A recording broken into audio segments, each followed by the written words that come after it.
नाज़रीन, तल अवीव से बड़ी खबर सामने आ रही है जिसमें 109 बिल्डिंग्स सिर्फ तल अवीव के साउथ के इलाके में डिमोलिश हो गई, अचानक से गिर गई हैं। यानी कि इस खबर ने इस बात को मजीद तकवीत दी है कि इजराइल का जो नुकसान है वो बहुत ज्यादा हुआ है।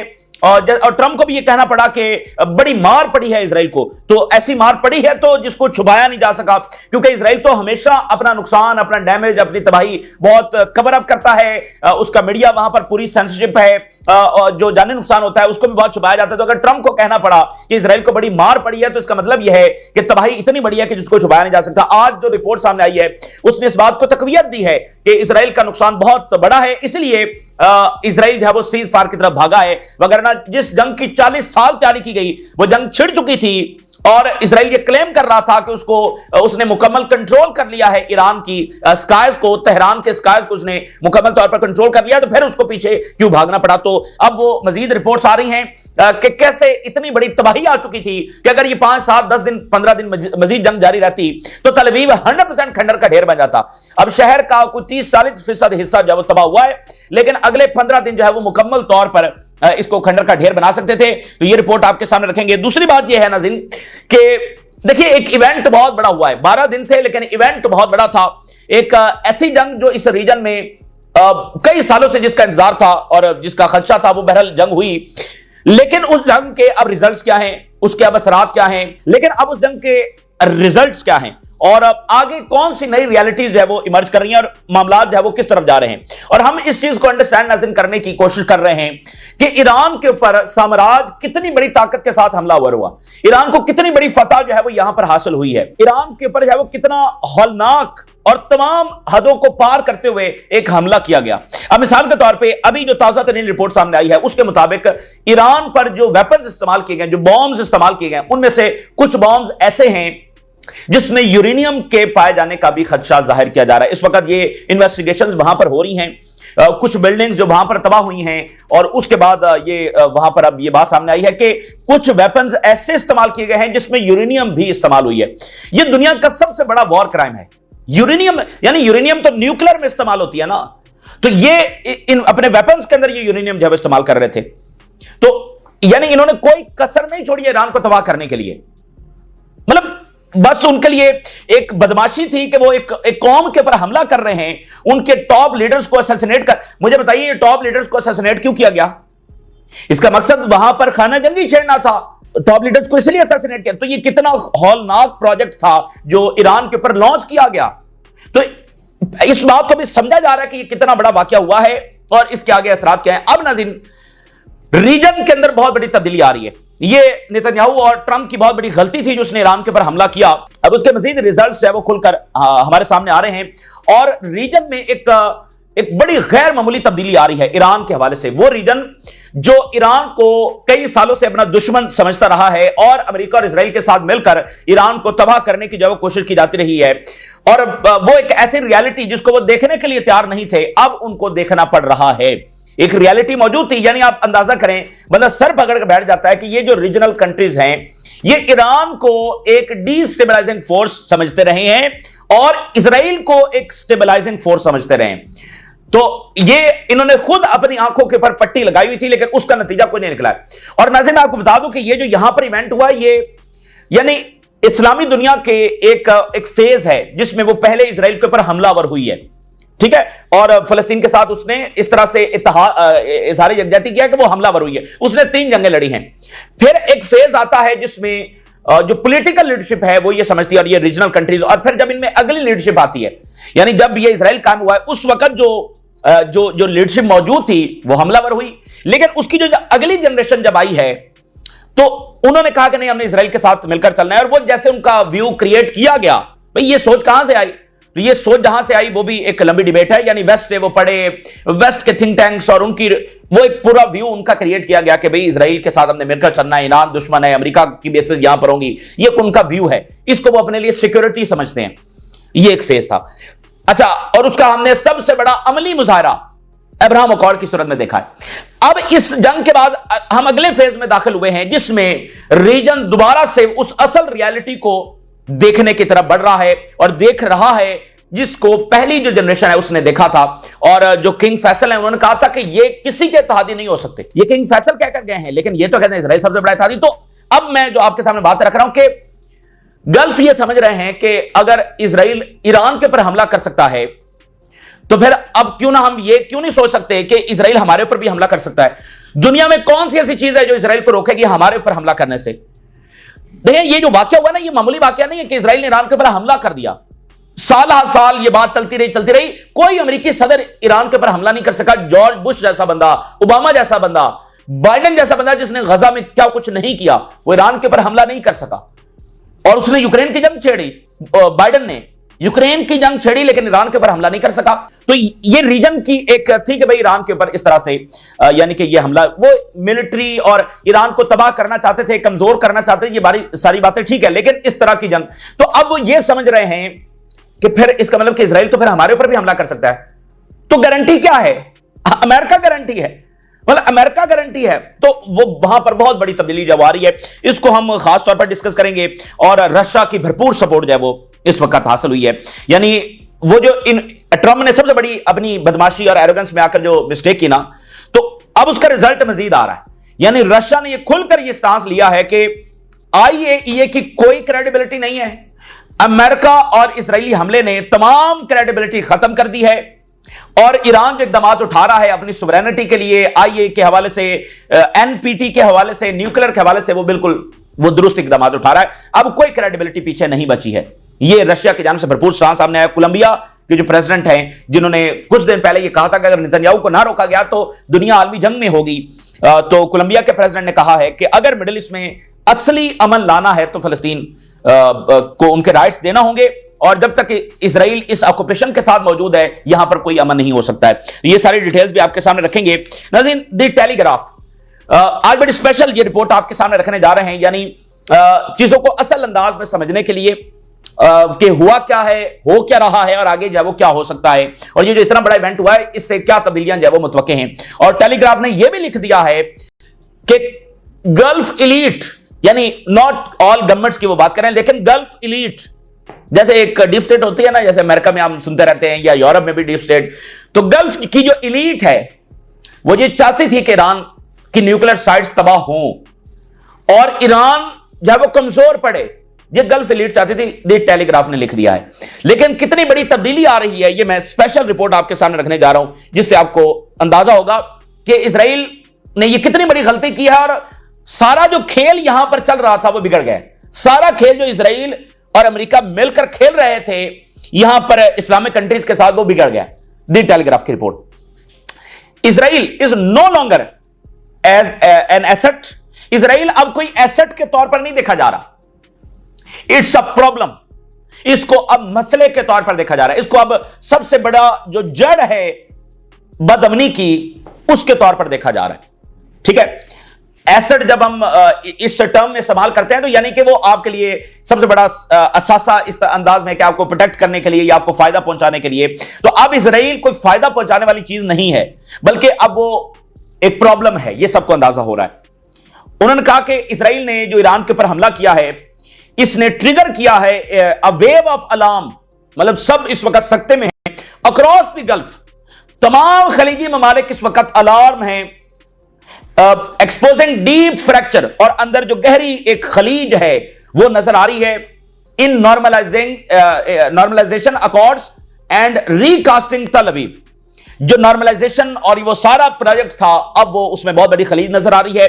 और तल अवीव को अब किसी और अंदाज में देखा जा रहा है। किस अंदाज में? फ्रॉम सपोज्ड रीजनल स्टेबलाइजर, इसको रीजन में as a stabilising force Gulf देखते थे। और इस बात पर बंदा सर पकड़ ले कि ये व्यू कहां से आया भाई।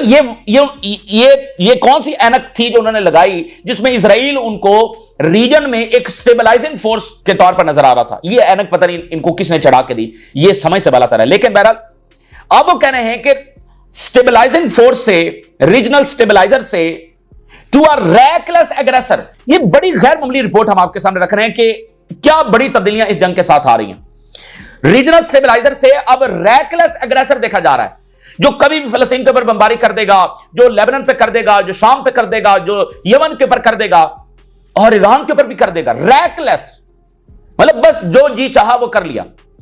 और aggressor Arab state reconsider the cost of aligning with unchecked militarism. अब अरब स्टेट जो है वो रिकंसिडर कर रही है इजराइल के साथ अपने आप को अलाइन करना। वो इजराइल जिसकी ताकत अब एक अनचेक्ड ताकत बन चुकी है कि जिसके ऊपर कोई चेक नहीं है। यानी आप कहते हैं कि ईरान बैलिस्टिक मिसाइल ना बनाए, अच्छा ईरान फलाने चीज ना करे, अच्छा ईरान न्यूक्लियर ना बनाए, अच्छा ईरान फलाना इकोनॉमिक पावर ना बने, यानी चेक्ड है, हर पावर के ऊपर चेक रखा हुआ है। लेकिन इजराइल इज अनचेक्ड पावर। देखिए मैं आपको एक बात बताऊं, यानी न्यूक्लियर अमेरिका के पास है, बाकी सबके पास है। जब उनसे कहा जाता है कि भाई, यानी जब ये डिबेट होती है बड़ी सतह के ऊपर कि आप अगर न्यूक्लियर रखते हैं तो बाकी क्यों नहीं रख सकते, तो वो कहते हैं कि हम एक समझदार और जिम्मेदार एक पावर हैं, हमारी जमहूरियत है, हमारे यहां एक मैकेनिज्म है, हर पावर अंडर चेक है, यानी पेंटागन है वो अंडर चेक है, हमारे जुडिशरी है, अच्छा जी जो कांग्रेस है, यानी ये हमारे इंस्टीट्यूशंस हैं, हमारी जो पावर है वो अंडर चेक है, हम बड़ी एक जिम्मेदार फोर्स हैं। मैं आपके सामने उनकी लॉजिक रख रहा हूं। तो इजराइल भी अपने बारे में यही कहता है और गल्फ कहते हैं हाँ इजराइल सही कह रहा है कि वो एक जिम्मेदार फोर्स है, उसके पास ताकत है, लेकिन वो इस्तेमाल करेगा बड़ी जिम्मेदारी के साथ, जो कि कभी भी उसने जिम्मेदारी के साथ ताकत इस्तेमाल नहीं की। लेकिन ये उस रियलिटी को देखने के लिए तैयार नहीं थे। और वो भी मैंने आपको एक फेज बताया है, जो फेज पिछले कुछ 15-20 साल से या 30 साल से शुरू हुआ है, जब ये नई जनरेशन आई है। तो यहां से एक सिलसिला शुरू हुआ है जिसका हमने अमली मुजाहरा अब्राहम अकॉर्ड की सूरत के अंदर देखा है। तो अब वो चीजें तब्दील हो रही हैं, ये गैर मामूली तब्दीली है।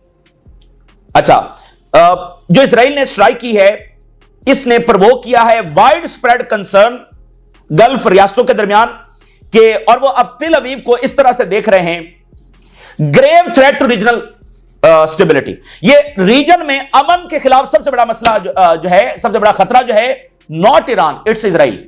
This is huge victory of Iran. और हम स्पेसिफिकली गल्फ की बात कर रहे हैं क्योंकि देखें ये सारा मसला ही तो यहीं से है ना भाई। ये अलायंस क्या था, gulf plus Israel plus America, और ये ईरान के खिलाफ यही जंग तो जारी थी। यहां पर अमेरिका क्या प्रोजेक्ट, उसका मॉडल क्या था, वही मॉडल जो ट्रंप का मॉडल था कि गल्फ है, यहां से पैसे भी बटोरो और साथ इनको कहो तुम्हें ईरान से खतरा है, असलहा भी बेचो, पैसे भी बटोरो, और इसके साथ जो है वो हमें यहां पर मुदाखलत का जवाब भी बना रहेगा कि हम तुम्हारी सिक्योरिटी और प्रोटेक्शन के लिए बैठे हुए।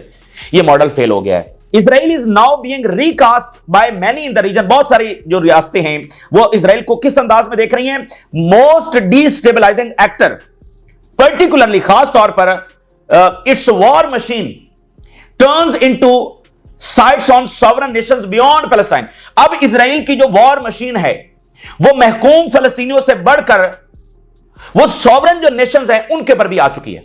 यानी वो लेबनान में जाते हैं, कहते हैं जी हिजबुल्लाह की वजह से हम आए हैं, वो फलस्तीनियों के ऊपर जुल्म करते हैं और कहते हैं कि हम हमास की वजह से आए हैं। तो उनकी जो वॉर मशीन है वो फलस्तीनियों से बढ़कर अब जो सॉवरन नेशंस हैं उन पर भी उसके हाथ पहुंच चुके हैं, और इसको रीजनल कंट्रीज अपने लिए सबसे बड़ा थ्रेट समझ रहे हैं। तो असल जो यहां पर खेल खेला जा रहा था ना, जो मैंने आपको बताया कि ये थ्रेट है और मुदाखलत भी बनी रही, और उसके अंदर एक खेल ये भी था कि वो इस सारे व्यू के अंदर अपनी एक्सपेंशन कर रहे थे और फलस्तीनियों के साथ जुल्म कर रहे थे। यानी ईरान से वो कह रहे हैं हम ईरान से लड़ रहे हैं, और ये सारे कंट्रीज भी इजराइल के साथ और अमेरिका के साथ ईरान से, इजराइल कहता है ईरान से लड़ रहे हैं, जो कि लड़ भी रहा था, लेकिन इस सारे कवर में वो असल में फलस्तीनियों पर जुल्म करता चला जा रहा था। ये चीज भी अब डैमेज हुई है। Israel attack on Iran as unforgivably reckless, यानी एक ऐसा अमल जिसको माफ नहीं किया जा सकता, जिसको इग्नोर नहीं किया जा सकता। ये दी टेलीग्राफ रिपोर्ट लिख रहा है, रैकलेसली अनफॉरगिवेबल, इसको माफी नहीं मिल सकती, इस बात को इग्नोर नहीं किया जा सकता। इसकी जो रैकलेसनेस है अब वो खुलकर सामने आ चुकी है। गल्फ ऑफिशियल जो हैं they admit hoping Israel succeed in hitting Iranian nuclear sites. यहां पर कुछ ताकतें ऐसी हैं रीजन के अंदर जो ये होप कर रही थी, उम्मीद कर रही थी और इजराइल के साथ खड़ी थी कि ईरान की न्यूक्लियर साइट्स को इजराइल तबाह कर देगा। देखिए कितना बड़ा घिनौना सच है जो हमारे सामने आ रहा है। लेकिन इस वक्त जो है वो डीप अनईज जो है वो ये सारी रियासतें महसूस कर रही हैं ओवर नेतन्याहूज अनरिस्ट्रेन्ड मिलिटरिज्म। अच्छा पहले वेस्ट में भी यही मसला हुआ है। जर्मन चांसलर ने कहा हम खड़े हैं, इजराइल कदम बढ़ाओ, तुम्हारे साथ हैं। जब इजराइल फेल हो गया तो अब वो करें गजा पर सीजफायर कर लें। तो रीजन में भी कुछ ताकतें इसी तरह से देख रही थी कि भाई ठीक है इजराइल तो ईरान को तबाह कर देगा और न्यूक्लियर साइट जब वो, यानी कुछ ताकतें कि न्यूक्लियर साइट से हिट होंगी और तबाह होंगी, बाद में जो है वो अब उस पर सबसे ज्यादा उनको फिक्र लाहक हो गई है, और जो अनरिस्ट्रेन्ड मिलिट्रिज्म है उस पर उनको सबसे बड़ा मसला है। और he appears to be beyond restraint, इस पर कोई चेक नहीं है, चाहे ये गजा पर बमबारी करे, लेबनान पर करे, सीरिया करे, और नाउ इन ईरान, अब ईरान तक आ जाए।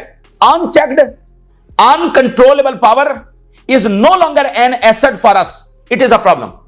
अच्छा, अब ये बड़ी इंपॉर्टेंट बात है, इजराइल ताकतवर हो रहा है, वो जंगी हथियार ले रहा है, वो टेक्नोलॉजी बढ़ा रहा है, वो ताकतवर होता चला जा रहा है, तो इन मुल्कों को कोई मसला नहीं है। अच्छा, क्योंकि वो कह रहे हैं, अमेरिका कह रहा है भाई ये जो इजराइल ताकतवर हो रहा है ये आपकी प्रोटेक्शन के लिए है। सर पकड़ ले बंदा कि ये बात इन्होंने मानी कैसे, लेकिन बहरहाल मान ली, चूंकि वहां पर वो ना डिबेट होती है, चूंकि उनका सिस्टम ना जमहूरियत का है। देखिए ईरान में डिबेट होती है, तनकीद होती है पॉलिसी के ऊपर, टर्की एक जमहूरी निजाम है वहां पर, तो इन रियासतों में बस ऊपर जो पॉलिसी बनती है वो बन गई। तो इजराइल ताकतवर हो रहा है तो वो कहते थे ये तो हमारी सिक्योरिटी के लिए ताकतवर हो रहा है, लेकिन अब क्या समझते हैं, ये अनरिस्ट्रेन्ड और अनकंट्रोलेबल पावर जो है वो कोई एसेट नहीं है, इट्स अ प्रॉब्लम। यानी यही असल बुराई की जड़ है।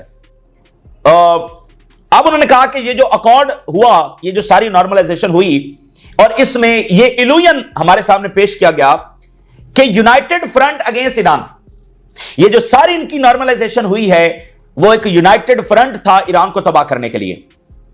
और फॉर ईयर्स वेस्टर्न जो पावर्स हैं and gulf capitals as a looming menace, वो ईरान को बताते रहे कि ये बस हमारे लिए सबसे बड़ा खतरा और किसी भी वक्त ईरान हमारे ऊपर हमला कर देगा।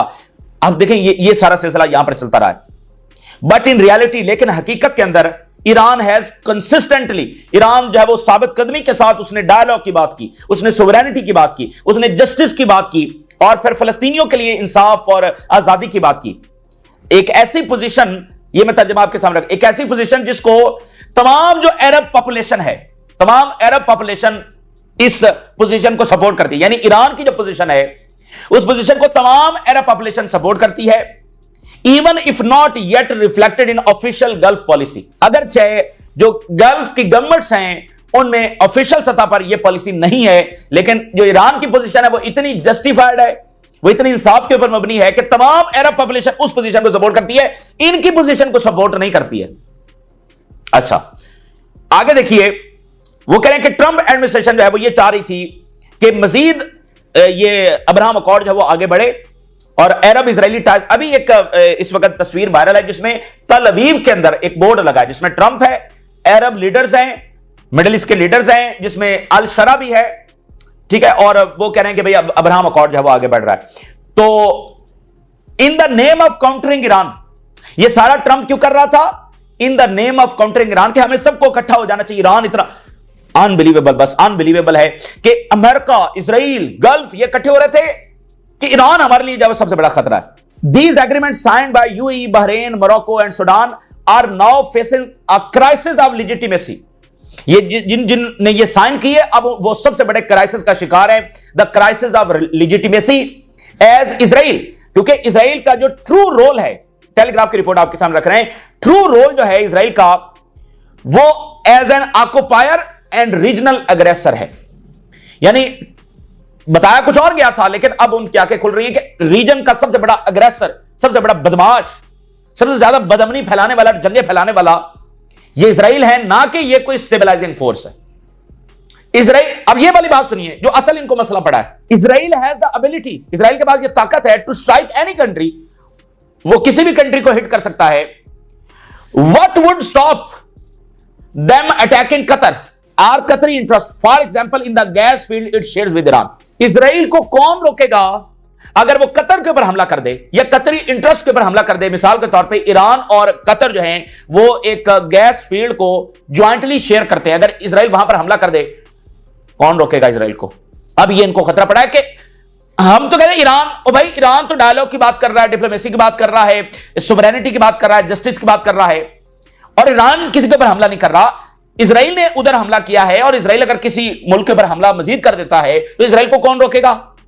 तो अब इनको असल ये खतरा पड़ गया है। इजराइल की रीजन के अंदर अनचेक्ड पावर है, and that is bad news for the global order, और ये ग्लोबल ऑर्डर के लिए भी बैड न्यूज है।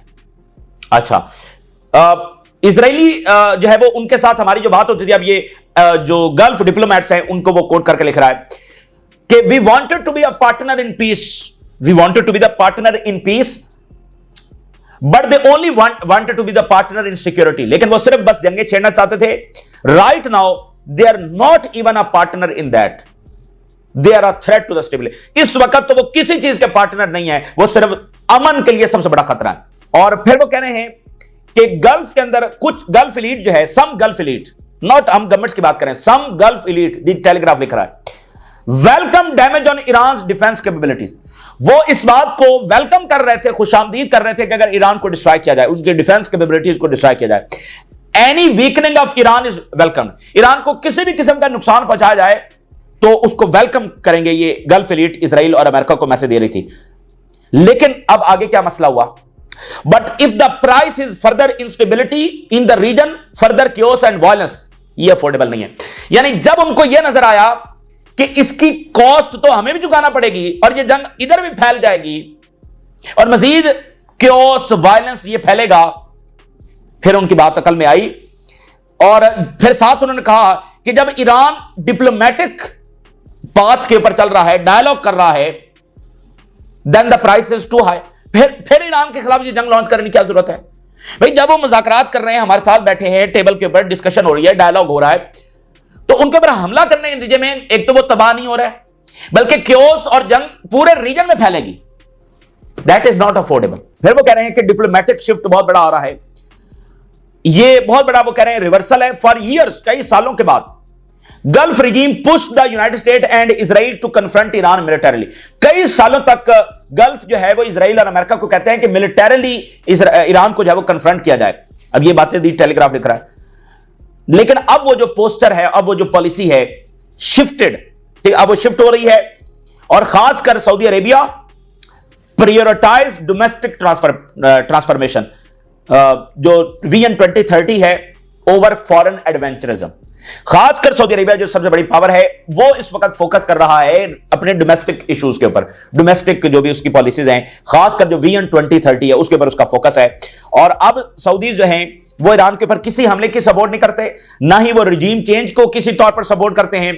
और इसमें वो कहते हैं कि जो टर्निंग पॉइंट आया वो चाइना के साथ दोस्ती थी, ब्रेक थ्रू ये था लेफ्ट ईरान विदाउट अ फू, कि वो दुश्मनी वाला सिलसिला जो खत्म हुआ। सो वंस जो इजराइल है उसको देखा जाता था एज अ स्ट्रेटेजिक डोमिनेंस देखा जाता था, is now seen as a reckless militarism that endangers everyone. अब स्ट्रेटेजिक डोमिनेंस से बढ़कर इसको एक रैकलेस एग्रेसर के तौर पर देखा जा रहा है जो सबके लिए खतरा है, including the very Gulf alliance of Washington hopes to keep close. और गल्फ के वो ममालिक जो अमेरिका के सबसे करीबी तरीन इत्तेहादी हैं, वो भी इसराइल को अपने लिए सबसे बड़ा खतरा समझ रहे हैं। और जो कॉन्सिक्वेंसेस हैं that are already unfolding, consequences already हमारे सामने आ रही हैं। Israel assault, Iran exercise its right to respond. Israeli अमेरिकी हमले के जवाब में ईरान ने रिस्पॉन्ड किया और अल उबैद बेस को निशाना बनाया, a signal that he will not tolerate violations of its sovereignty. यह वाज़ेह पैगाम था कि ईरान खामोश नहीं बैठेगा। तो अब अंदाजा हुआ कि जंग तो फिर इधर भी फैल सकती है और इसराइल की पावर जो है वो अब चेक्ड होनी चाहिए। अब वो एक सबसे बड़ा खतरा है। तो ये एक गैर मामूली तब्दीली है जो इस वक्त हम देख रहे हैं। अच्छा, अब जरा मिसाल के तौर पे आगे देखिए, इसराइल में have been used depleted uranium bombs in Iran strikes. Uranium जो है वो इस्तेमाल हो सकता है, ये इस वक्त इन्वेस्टिगेशन वहां पर हो रही है। ये इसराइल है, यानी इन्होंने कोई कसर नहीं छोड़ी है ईरान को तबाह करने में। और अभी क्या हुआ, साउथ तलवीव में 109 बिल्डिंग्स है वो डिस्ट्रॉय हुई हैं, मतलब कोलैप्स हो गई हैं, और 22 को इमीडिएटली वहां पर डिमोलिश किया गया। 109 बिल्डिंग्स, तो वो जो डैमेज हुई थी अब वो कोलैप्स हो रही है। सिर्फ तलवीव के एक साउथ के एरिया में इनका बहुत बड़ा हिस्सा जो है डिस्ट्रॉय हुआ है। और फिर रशिया के देखिए, Russia says US Israel strike on Iran gross violation of international law. और यूनाइटेड स्टेट और इजराइल जो है इनके ऊपर ये जिम्मेदारी आती है, ये इसके जिम्मेदार हैं for harming the activities of IAEA। अब देखिए ना, वो ईरान ने IAEA के साथ ताउन खत्म करने का ऐलान कर दिया। अब वो ईरान के खिलाफ एक कि भाई ये क्या कर रहे हैं, तो रशिया ईरान के साथ खड़ा हुआ है कि जो भी ईरान कर रहा है वो सही कर रहा है। और इसकी जिम्मेदारी ईरान के ऊपर नहीं, अमेरिका और इजराइल के ऊपर आती है, जिन्होंने तमाम क्रेडिबिलिटी, तमाम अंडरस्टैंडिंग, तमाम इंटरनेशनल नॉर्म्स उनको डिस्ट्रॉय कर दिया है। The United State and Israel are challenging the treaty of non proliferation nuclear weapons.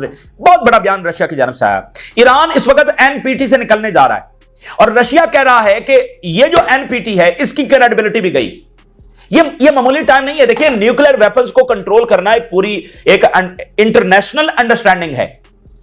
Russia इस वक्त कह रहा है कि उस एनपीटी की भी अब कोई वैल्यू नहीं है, उसके जिम्मेदार रशिया और इजराइल हैं, अमेरिका और इजराइल हैं। यह रशिया का बयान है।